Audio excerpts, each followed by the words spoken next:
સુરેન્દ્રનગરના ગૌતમગઢ નજીક ભોગવો નદીમાં બે ભાઈઓ કિશોરસિંહ જાડેજા અને અજયરાજસિંહ પરમાર નાહવા ગયા હતા, પરંતુ ઊંડા પાણીમાં ડૂબી જવાથી બંનેના ઘટના સ્થળે મોત નીપજ્યા। ફાયર બ્રિગેડની ટીમે મૃતદેહ બહાર કાઢ્યા અને પોસ્ટમોર્ટમ માટે મૂડી સરકારી હોસ્પિટલ ખસેડ્યા। આ ઘટનાથી પરિવારમાં શોકનો માહોલ છવાયો છે।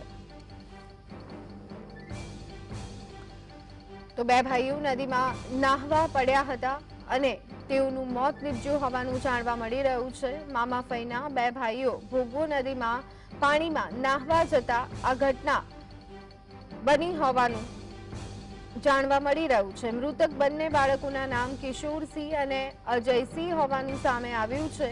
પાણીમાં ડૂબી જતા ઘટના સ્થળે જ બંને ભાઈઓના મોત નીપજ્યા હતા। આ અંગે વધુ વિગત મેળવી લઈએ। અમારા સંવાદદાતા ફઝલ અમારી સાથે જોડાઈ ગયા છે। ફઝલ, બે ભાઈઓના મોત થયા છે, બંને મામા ફઈના દીકરા અને બંને ભાઈના મોત થવાથી પરિવારમાં શોકનો માહોલ, શું વિગતો?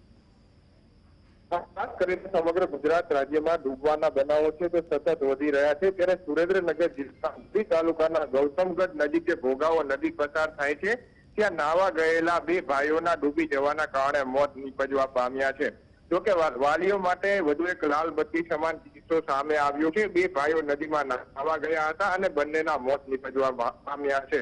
મામા ફૈબાના બે ભાઈઓ ભોગાવો નદીમાં પાણીના જે ઊંડા પાણી હતા તેમાં ગરકાવ બની જવા પામ્યા છે। જોકે ઘટનાની જાણ થતા પોલીસ અને ફાયર બ્રિગેડની ટીમો ઘટના સ્થળે દોડી ગઈ હતી અને બંને ભાઈઓના મૃતદેહ હાલ બહાર કાઢવામાં આવ્યા છે, જેમાં બંને ભાઈઓની ઓળખ પણ થઈ ગઈ છે। કિશોર જાડેજા અને અજય રાજસિંહ બંને ભાઈઓના હાલ મોત નીપજતા પરિવાર ઉપર પણ આપ ફાટી પડ્યું હોય તે પ્રકારની પરિસ્થિતિનું નિર્માણ થયું છે।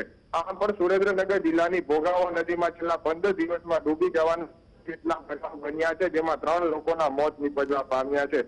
હાલની પરિસ્થિતિમાં જે બંને ભાઈઓના મૃતદેહ છે તેમને મૂડી સરકારી હોસ્પિટલમાં પીએમ માટે ખસેડવામાં આવ્યા છે। પોલીસે પણ આ બાબતે વધુ તપાસ હાથ ધરી છે અને મૃતકોના પરિવારજનોને પણ જાણ કરી છે। વેકેશનની સિઝન ચાલતી હોય ત્યારે મામાના ઘરે ફૈબાના જે ભાઈઓ હતા તે વેકેશન કરવા આવ્યા હતા, તે દરમિયાન આ પ્રકારની ઘટના બની છે, જેને લઈને હાલ પરિવાર પણ શોકમગ્ન બની ગયો છે।